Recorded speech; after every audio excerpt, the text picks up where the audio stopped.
And we are live. Welcome to the NBA Strategy Show, Monday, December 8th. I'm Josh Engleman. I am here to break down a 3-game slate, and it's not just today that's a little weird. We got a light week, but we're going to break it down all the same. So hit the like button as you get in the door, subscribe to the channel, hit the notification bell, so you know when everything goes live. Follow me on Twitter at Josh Engleman. So yeah, 3 games today. And then we'll just pull it up on the screen so it's easier to see. 3 games today. I haven't updated my schedule for the NBA Cup, so ignore me while I scramble to get to it. There we go. 3 games today. 2 games tomorrow for the NBA Cup. Heat Magic, Knicks Raps, we get the East. Wednesday, 2 games. Suns Thunder, Spurs Lakers, 2 games for the West. Thursday, just a 4-gamer. Locks at 8 o'clock. Very annoying because of Thursday night football. Assuming there's Thursday night football. And then Friday, we're kind of back to normal. We get a 7-gamer. It'll probably be a 6-gamer. They'll drop Wolves, Warriors, I would imagine. But it's light work for the NBA this week. 3, 5, 7, 11, 18 total games, Monday through Friday. So, yeah.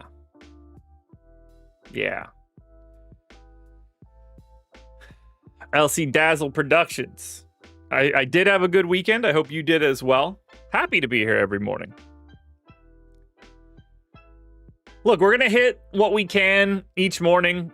We're going to have no trouble whatsoever talking through the logistics of what we can get to. We're going to not take anything too seriously at 9 o'clock in the morning because things are always subject to change. I'll be here later tonight for Live Before Lock with Eric from 6 to 7. But yeah, look, this is where we're at. I'll have contenders out later today as well on out on Tails, totally free. My top 10 plays of the day. Spoiler alert, my number 1 play for today is getting quite a bit of ownership, but is not heavily ranked yet. We'll get to that. But yeah, I hope you guys had a good weekend. UFC was a little crazy. That kind of went... Oh, I mean, I'm glad I didn't play it DFS-wise because Pantoja breaking his arm or dislocating his elbow, whatever. That wouldn't have been fun.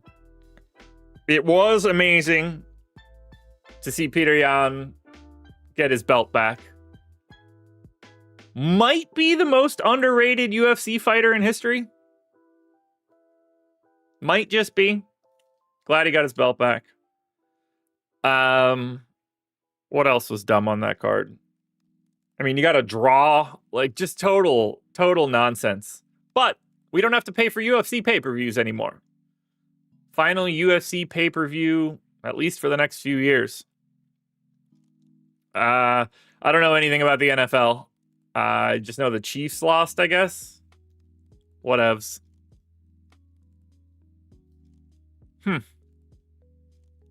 Anything else interesting that I miss? I don't think so. Obviously, we've got some basketball. You know what? Here's one thing we need to talk about. Have you guys peeped this? Well, if it isn't the Boston Celtics, winners of 5 straight, 8 out of their last 10, sitting in a comfortable 3rd in the East. I hope you guys join me. You're not going to get those numbers again. What'd I tell you?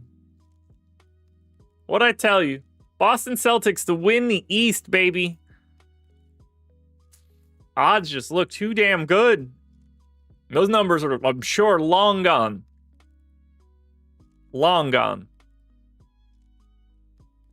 I mean, it's all crazy right here. 15 and 9, 15 and 10, 14 and 10, 14 and 10, 14 and 11, 14 11, even 13 and 10. Yeah, you can go from 3rd to 9th real quick. But Boston Celtics. Boston Celtics. Where's our boy Tatum at? Get him back.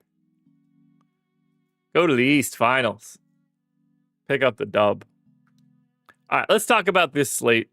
I don't know how long we're going to be here, but it's clearly not an hour. We've got the Sacramento Kings in Indy, and the Kings are 3.5-point dogs. Phoenix is in Minnesota. That's an 8 o'clock start. Minnesota, 9.5-point dogs. San Antonio at New Orleans. The Pelicans are 9.5-point dogs. None of these games are any good. 1.5 of these teams are real. I don't count the Spurs without Wemby because, you get it. But, I mean, the Pacers are real in that they'll try. I guess we'll start there. Reminder, it's 3 games. So we're going to get some pretty significant ownership, and it's starting with Andrew Nembhard, close to 50% owned. We've got Pascal Siakam around 40% owned. We've got Benedict Mathurin at 35%. We've got TJ McConnell at 31% owned. Got him in for 18 minutes. 18 minutes. I gotta point that camera down. Hold on.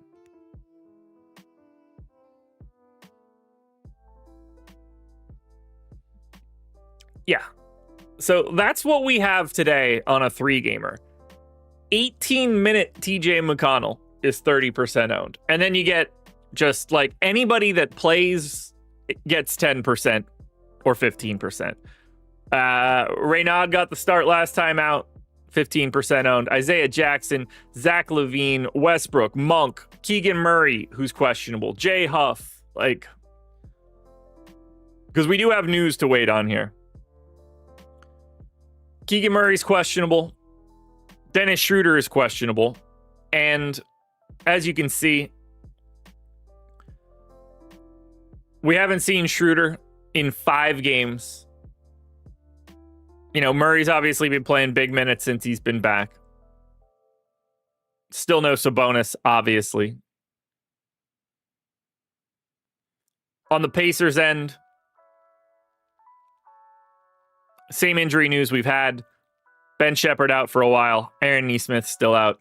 Looking at Nembhard, Garrison Matthews, Benedict Mathurin, Siakam, Jay Huff. As usual, they can change that up. Keep your eyes peeled for Ethan Thompson, who got 34 minutes last time out after having played 10 for the whole year before that. Keep an eye. Obviously, his minutes have some more variability in it. But, we wanted to point that one out first.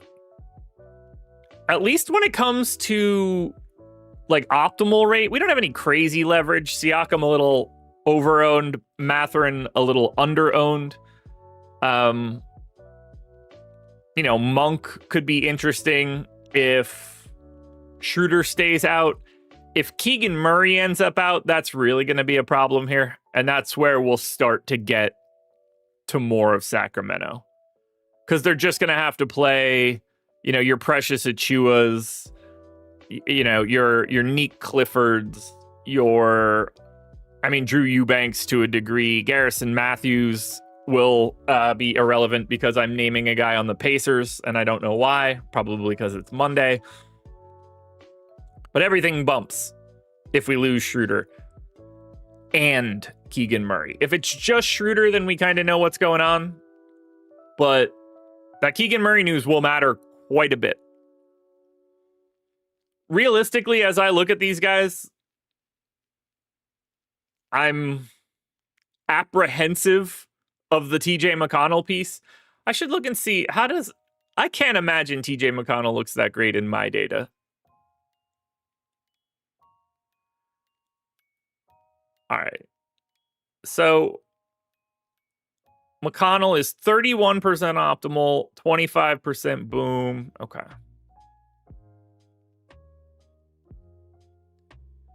Yeah, I'm a little lighter here on this Pacers side. I'm figuring you need 28 fantasy points out of TJ McConnell. Like, that's not that crazy. But it is a little scary. I absolutely prefer Nembhard and Mathurin to Siakam. And I guess I would argue that J Huff is a little more interesting. I'm a bit more team J Huff.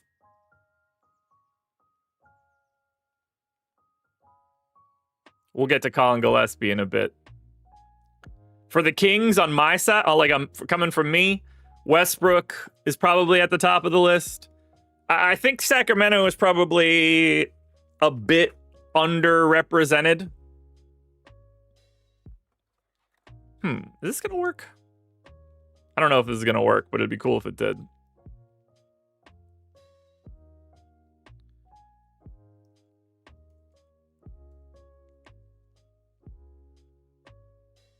Okay, kind of. All right, I can handle that. One's on one, one's on the other, isn't it? Nice. That's kind of sick. All right, so this is my boom bust against Stokastics right now. I don't like the spacing. That's weird. Doesn't matter.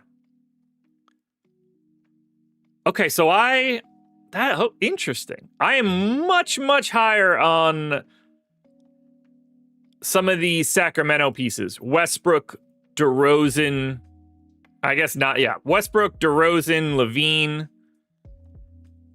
Way, way, way more interested in those guys. And I think that makes sense.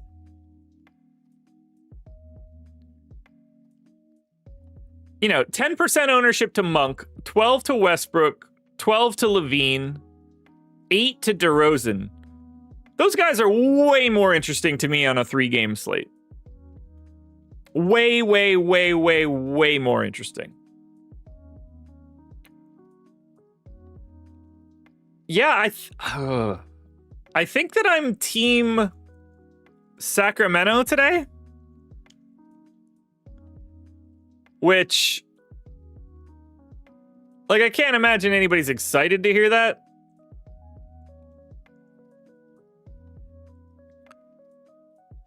But, like, what's wrong with a $7,500 Westbrook? You know, what's wrong with a $6,500 DeRozan or a $6,800 Levine? It's a 3-game slate. I think these guys are pretty significantly under-owned.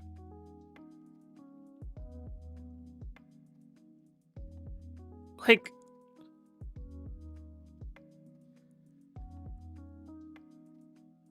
look, I mean, for real, 15. I just find it hard to believe that that it looks this bad.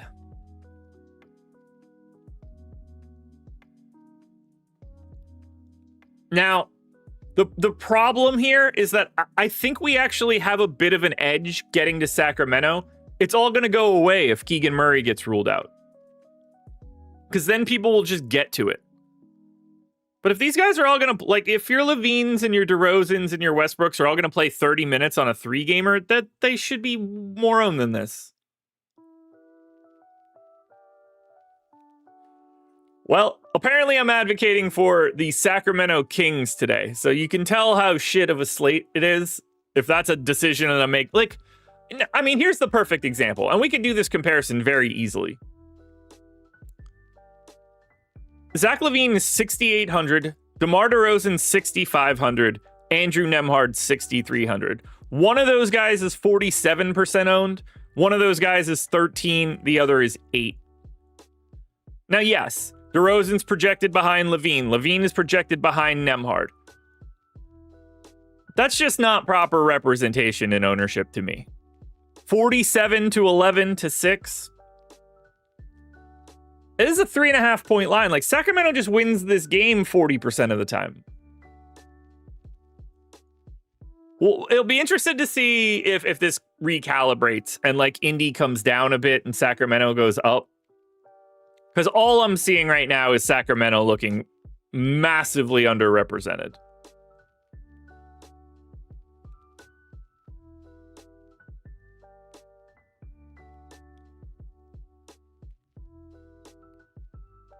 Yeah. Yeah, I feel very good about my thought process here.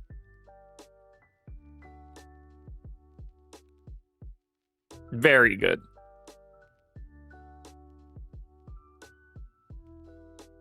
You guys with me? You guys with me? I hope you are.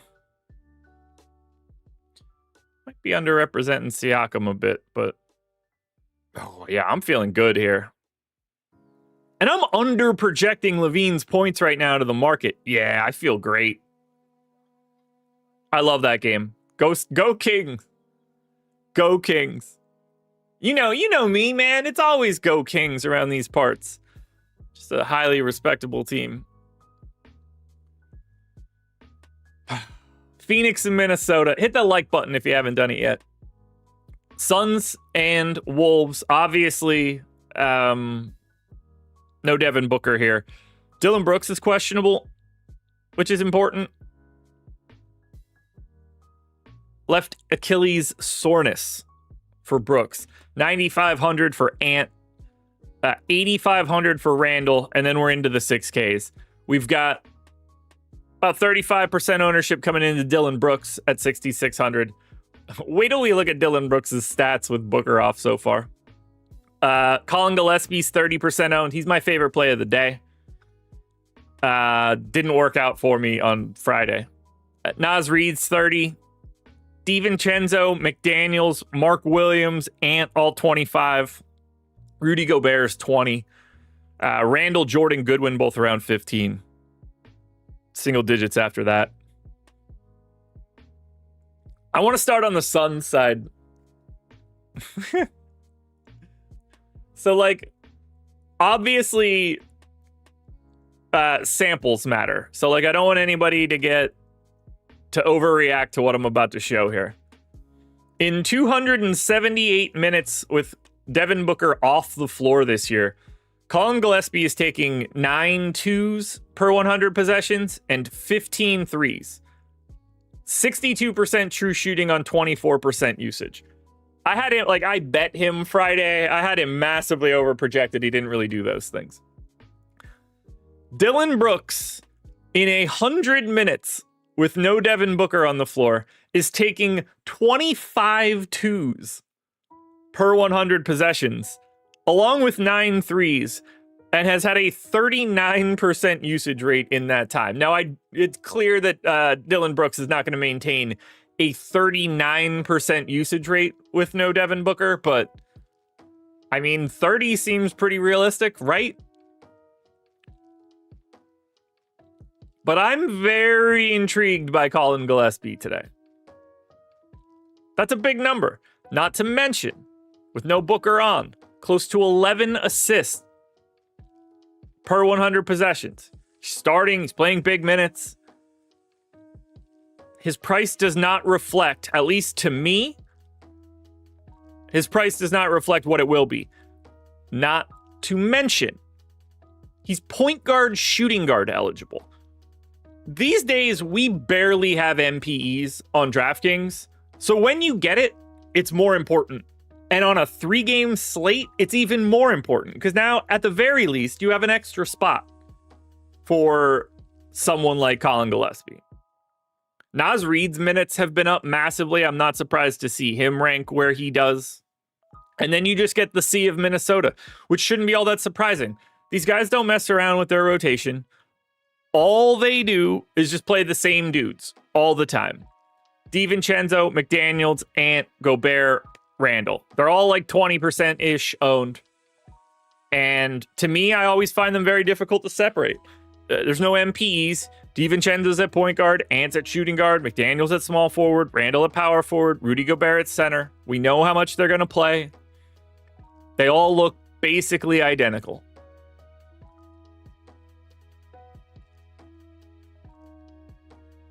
And then you've got Mark Williams, who plays anywhere between 22 and 32 minutes every time he steps foot on the floor. Mark Williams, 17, 25, 22, 29, 29, 26, 21, 20. I don't know. We got him in for 25 minutes. Sure. If he plays 29, awesome. If he plays 17, less awesome. Oso Ighodaro has been playing a little bit more as of late. Take that however you'd like. But 3,800 center only on a slate like this, and he's 2% owned. Intriguing to me.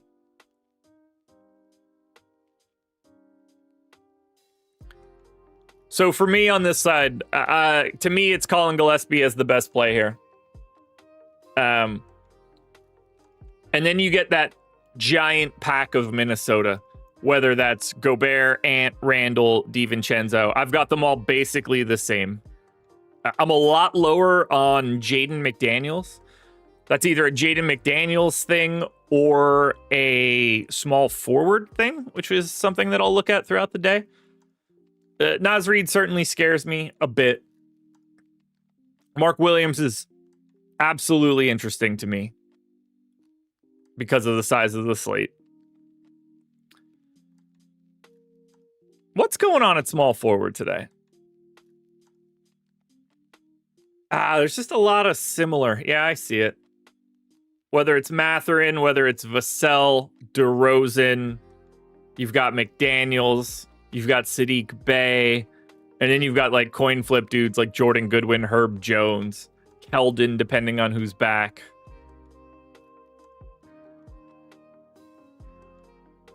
Yeah, Travis, and it's been like that for years now, too. Like, they just never mess around and do weird stuff.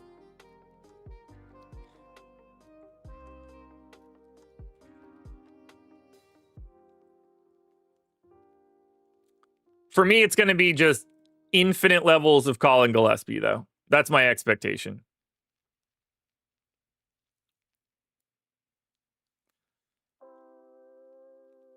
Let me... I'm going to generate a pool quickly. I want to see what I'm actually getting to start the day.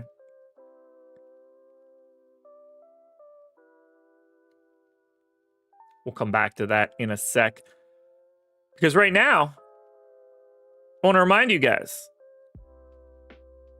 to download Tails. Doesn't get much easier than this. Link in the description of this video. We're making it easy for you guys to find bets you like, pick'em cards you like, parlays you like, DFS coverage that you like, and you don't have to spend any money to do it. You download the Tails app, it's totally free. You can follow along on the free picks feed, and there's going to be a ton of experts posting information throughout the days. Find what you like. If you want to tail it, great. You can tail it almost immediately. One-click button shows you all the lines if it's a card you're looking for. And you can do that, and it's not going to cost you anything. Maybe you start following a bunch of people, you win some bets, and one of those people will have a paid package. If you're interested, you can subscribe to that person directly through the app. Very simple. If not, it will just continue to maintain free for you. I'd recommend downloading it because who doesn't like free information? Doesn't get easier than that. We ask for one thing, and it's very simple. If you do download the app and you're enjoying what you're doing, take a couple seconds to leave a rating and a review. It helps us out so much with us trying to grow and provide more features. We have a goal of 1,000 ratings by the time we get to Christmas. And as of right now, it looks like we can do it. But we can only do it with your help. So if you guys could help us out there, please download the Tails app. The link is in the description. And if you're ever so inclined, please leave a review and a rating. Final game of the day is Spurs Pels. Spurs are 9.5-point favorites in New Orleans. Very difficult to talk about these games right now. For one main reason. We don't know who's playing for Sacramento today. Or for San Antonio, sorry. I guess we don't know who's playing for Sacramento either. But Stephon Castle is questionable. He has missed the last 9 games for San Antonio. So, if he's back, one, I expect him to be limited in some way from a minutes perspective. And two, that just starts to complicate matters because we haven't really gotten a ton of Castle and Harper together. Fox is here now and playing his role. Where does this all recalibrate? We don't know. Similarly, we did not have Luke Cornett last time out for the Spurs. He is questionable today with left ankle soreness. If we don't get him, we will get some sort of shitty combination of everybody else. We got 10 minutes from Bismack Biyombo in his start on Friday. Sohan will play some at the 5. Carter Bryant will play some at the 5. And Kelly Olynyk will get minimal minutes at the 5. It'll just be gross. But we need that news. That's 2 Q tags. On the New Orleans side, we also have a piece of news. Herb Jones is questionable. He has been out with a right calf strain for the past 8 games. Whether or not he plays today is very important. We don't know how many minutes he will play, but that will affect the rotations for Jordan Hawkins, Carlo Makovich, Micah Peavy, Yves Missi to a degree, Bryce McGowens, who had been starting. You would expect Bryce McGowens to start if Herb Jones doesn't play. You would expect Herb Jones to start if he's available. But tough game to break down right now. Give me 1 sec. I want to load this up. Boop. Boop. Boop. Boop. Cool. So, all those Q tags aside, puts us in this scenario to start the day. 40% ownership to shooting guard only Trey Murphy. No is in shooting guard only is dumb. He looks awesome today. Over-owned, though, for sure. Big negative leverage here. A lot of big leverage swings. Dylan Harper, 30% owned. Point guard, shooting guard eligible, 4,800. Very scary name to click on if Steph Castle's back. Jeremiah Fears at 6,100, massively under-owned. Minutes seem to be there now.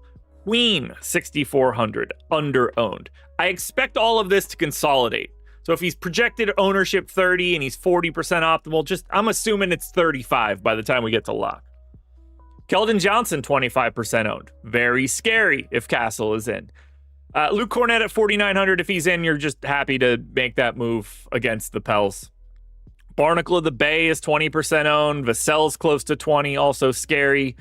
I think Sadiq Bey at 6,900, scary if Herb Jones is back, because then you could start moving guys around. If Herb Jones is back, I think he's sneaky as a small forward. But, I can't play an 8K Castle today no matter what. $9,400 De'Aaron Fox if Castle is back. I don't know how you do that either. The Spurs can go from interesting to not interesting real quick. But I think they're the scariest team to roster today, depending on how their news breaks. And it's a 9:30 start. We might not have that news until 9 o'clock. We have no idea. In general, I prefer the New Orleans side. And in particular, that would be Murphy, Fears, and Queen.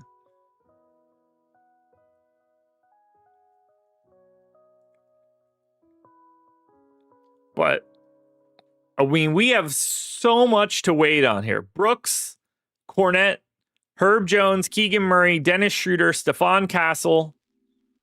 That's a lot of big Q tags today.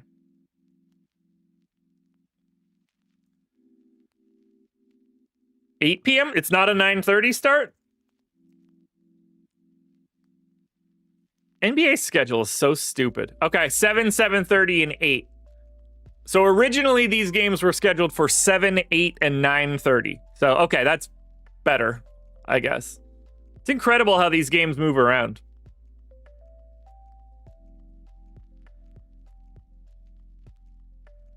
Truly.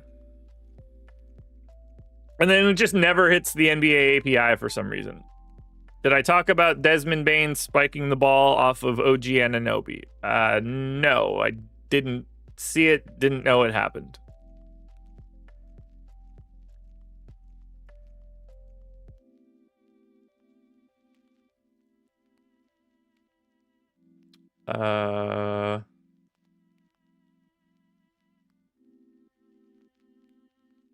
Can I not run that now? Well, guess I'll cross that bridge when I get to it. His nickname is Trex. I think that's one, his nickname, or two, the way you spell it. What do you guys like tonight? Because I think there's a case to be made that the Sacramento Kings are the most interesting team of the day.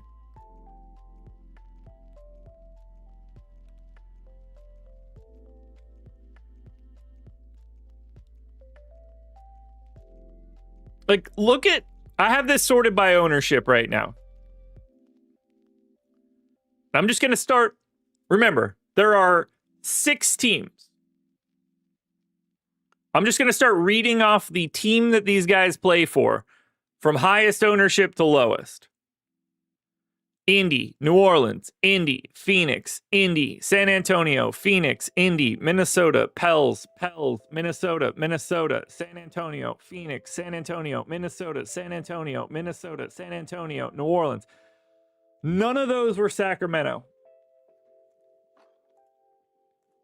That's insane on a 3-game slate. The first Sacramento guy shouldn't be 15% owned. If that is anything close to what we get to, 12 hours, 8 hours, whatever, 7 o'clock tonight, Sacramento's the best team of the day. Not close for me.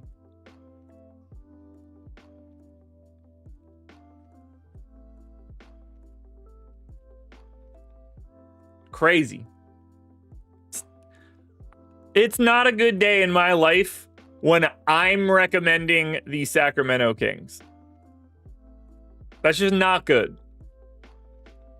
That's just not good. All right, I got one final thing to remind you guys about before we get out of here. So let's do that, and then we're going to pack it in. Well, actually, I got 2 final things. So let's do this. First up is schedule for the rest of the day. Obviously, I am on this show right now. At 10 a.m., you get Laffy and Greg NFL Strategy Show Monday Night Football Edition. That's always fun. At 1:30, you get the NHL Strategy Show. Eric and I will be back for Live Before Lock at 6. Laffy and Spags will be here for NFL Live Before Lock at 7:15 for Monday Night Football.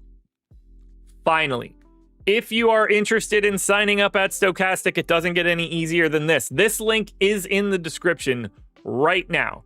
You can get our sims for free. All you got to do is follow the 4 steps that are at the top of the screen. It's the first thing you see. Pick a promo. You can sign up at one of these eligible promo or eligible partners, whether it's a sportsbook or a pick'em site. You guys can see them all here. You get something from them, whether it's a deposit match at Sleeper. Let's see.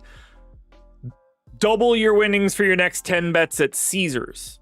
Get $100 in bonus picks on Onyx. These are some of the deals. You sign up through one of those links. You follow these steps. You end up with a month of Sims for no cost, whichever sport you're looking for. And these things stack up. If you want to sign up for a couple of these, you can get 1, 2, 3, 4 months of the Sims. So, if you're interested in signing up at Stokastic, it's a great time to do it. We're loaded right now with basketball every day. The football schedule is packed. We know Christmas is coming up. We know that's going to be a ton of great sporting events. College football, still here. College basketball is here. NHL is here. Now, we don't have Sims for NHL, but we do have projections and ownership. But you can sign up at Stokastic using these links. Get our Sims for a month for free. Folks, that's going to do it. I have exhausted everything I could possibly say about today's slate. Keep your eyes peeled to my Twitter for news. If we get any of these questionable guys out, I will tweet out my thoughts on how that impacts the slate. But for now, I bid you guys adieu. Enjoy your day. Sign up at Stokastic. Download Tails. Let's win some money on this lovely Monday. Adios. Top play of the day, Colin Gillespie. Or the whole